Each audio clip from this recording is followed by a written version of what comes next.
ঢাকা বিশ্ববিদ্যালয়ের বাংলাদেশ ছাত্র ইউনিয়নের কেন্দ্রীয় সংসদের সভাপতি তানজিল হায়দার চঞ্চল আমার ডানে রয়েছেন, আমার বামে রয়েছেন বাংলাদেশ ছাত্র ইউনিয়ন কেন্দ্রীয় সংসদ সভাপতি। আমাদের মাঝখানে উপস্থিত আছেন ঢাকা বিশ্ববিদ্যালয় মাইন আহমেদ। আমরা ইতিমধ্যে আমাদের করেছি, বক্তব্য পেশ করার পরে আমরা ওয়াক আউট করার সিদ্ধান্ত নিয়েছি।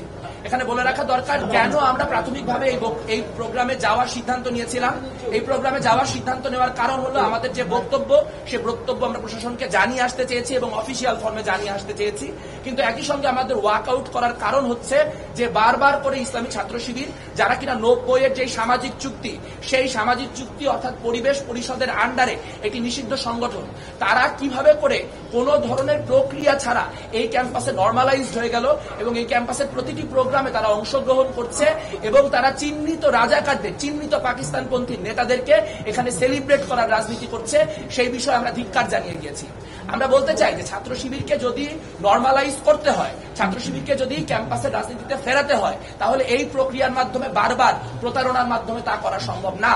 আমাদের কাছে গত 12ই আগস্ট যে লিয়াজো কমিটি, সেই লিয়াজো কমিটি বলে গিয়েছিল যে 90-এ প্রত্যাখ্যাত দুই ছাত্র সংগঠন অর্থাৎ ইসলামী ছাত্র শিবির এবং আপনার ছাত্র সমাজ, এই দুটি সংগঠনের বিরুদ্ধে ব্যাপারে কি করা হবে তা পরবর্তী মিটিংগুলিতে সিদ্ধান্ত গ্রহণ করা হবে। কিন্তু আমরা অবাক হয়ে দেখতে পেয়েছি এরপর লিয়াজো কমিটি বলেই আর কোনো কিছু এক্সিস্ট করেনি। তারই ধারাবাহিকতায় বারবার করে বিশ্ববিদ্যালয় প্রশাসন আমাদেরকে শিবিরের সঙ্গে মিটিংয়ে বসানোর চেষ্টা করেছে এবং আপনারা বারবার লক্ষ্য করবেন যে কেমন করে প্রত্যেকবার ছাত্র শিবির কোনো পলিটিক্যাল বিপদে পড়লেই এমন কোন একটা পরিস্থিতির উদ্ভব ঘটানো হয়, যেই পরিস্থিতিকে কাজে লাগিয়ে ছাত্র শিবিরের সঙ্গে বাকি সংগঠনগুলির মিটিং করিয়ে ছাত্র শিবিরকে নর্মালাইজ করার একটি রাজনীতি আমাদের বিশ্ববিদ্যালয় প্রশাসন করে থাকে।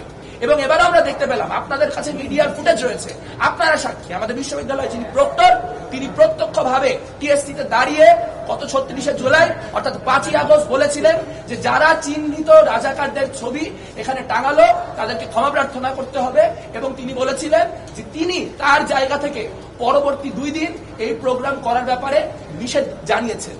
কিন্তু তিনি নিষেধ করার পরও ইসলামী ছাত্র শিবির যদি এই প্রোগ্রাম করতে পারে, তাহলে বুঝতে হবে ঢাকা বিশ্ববিদ্যালয়ের প্রক্টর সাইফুদ্দিন না, ঢাকা বিশ্ববিদ্যালয়ের প্রক্টর SM ফরহাদ। আমরা SM ফরহাদের প্রক্টরশিপে ঢাকা বিশ্ববিদ্যালয়ের করা অন্য কোনো মিটিং এ অংশগ্রহণ করব না। বারবার করে তারা একটা জিনিস নিশ্চিত করছেন, তারা বারবার করে বলছেন যে তারা গুপ্ত রাজনীতি করেন না। কিন্তু তাদের কাছে যখনই টক শোতে, আলাপে, যেখানে খুশি তাদেরকে জিজ্ঞেস করা হচ্ছে যে কেন তাহলে আপনারা আপনাদের যে তথাকথিত ভলেন্টিয়ার টিম বা ওই টিম, সেই টিমগুলিকে প্রকাশ্য করেন না, তারা তখন বলেন ছাত্র শিবির আপনাদের মত অনুযায়ী রাজনীতি করবে না। এটা এক ধরনের ধৃষ্টতা। তারা নিজেরা ছাত্রলীগের ভিতরে অন্তর্ভুক্ত হয়ে দীর্ঘদিন বিভিন্ন অন্তর্ঘাতে যুক্ত ছিল।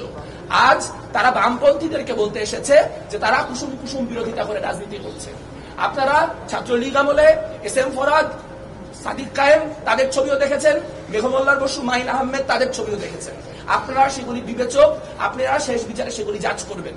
কিন্তু একটা কথা স্পষ্ট করে বলে রাখা দরকার যে কোনোভাবে কোনো ধরনের গুপ্ত বৃত্তির সঙ্গে যারা জড়িত তাদেরকে পলিটিক্যাল স্পেস দেওয়া যাবে না। কারণ তারা সাধারণ শিক্ষার্থী নামকে ব্যবহার করে যেরকম সাধারণ শিক্ষার্থীদের যে রাজনৈতিক এজেন্সি, সেই এজেন্সি নাই করে দিচ্ছেন। একইভাবে আমরা দেখতে পাচ্ছি তারা কোনো পলিটিক্যাল প্রবলেমে পড়লেই সাধারণ শিক্ষার্থীর নামে তাদের নিজস্ব মত লেলিয়ে দেওয়ার মধ্য দিয়ে বিশ্ববিদ্যালয় প্রশাসনকে নানা রকম কাজ করতে বাধ্য করছে। আমরা একই সঙ্গে বলেছি যে হলের যে প্রসঙ্গ, সেই প্রসঙ্গে আসলে আবাসন সংকট যেটি, সেই আবাসন সংকট দূর করার জন্য কাজ করতে হবে। আপনার বিশ্ববিদ্যালয় প্রশাসনকে নিরপেক্ষ ভূমিকা গ্রহণ করতে হবে এবং ক্যাম্পাসে নতুন বা পুরাতন যে কোনো সামাজিক চুক্তি করার মধ্য দিয়ে নিশ্চিত করতে হবে যাতে করে কেউ এটি ভায়োলেট করতে না পারে এবং ভায়োলেট করলে তার শাস্তি কি হবে এবং বাকিরা তার বিরুদ্ধে কিভাবে সংঘবদ্ধভাবে লড়বে, তাই নিয়েও আমরা কাজ করব, সেই আশ্বাস আমরা দিয়ে এসেছি। তবে একটা কথা স্পষ্ট যে 71 এবং 24-এর গণহত্যাকারী যে সংগঠনগুলি, গণহত্যার পৃষ্ঠপোষক, গণহত্যার উত্তরসূরি যে সকল সংগঠন, তাদের সঙ্গে কোনো ধরনের নেগোসিয়েশন চলবে না।